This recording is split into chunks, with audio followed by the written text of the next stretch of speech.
Hey everybody, so I got a new dinnerware set. This is from MALACASA. I think that's how you pronounce the name. Now, I've worked with them in the past. They reached out to me and asked me if I was interested in a few different things, and this was one that I actually was interested in. So let's go ahead and open it up and I'll show you this set. Now, this is 16 pieces for 4 sets.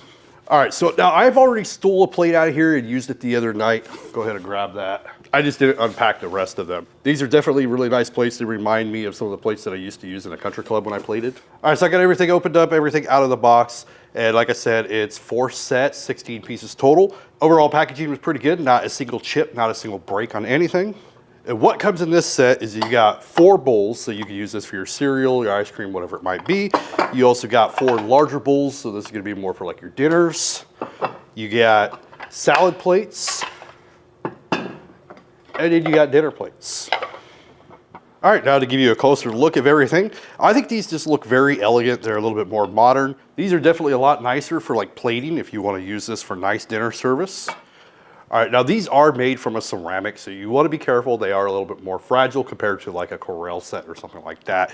If you are looking for a set that's a little bit more modern, a little bit more elegant, really nice for plating service, definitely take a look at the MALACASA. They do have other designs, other colors, and they just make really good dinnerware.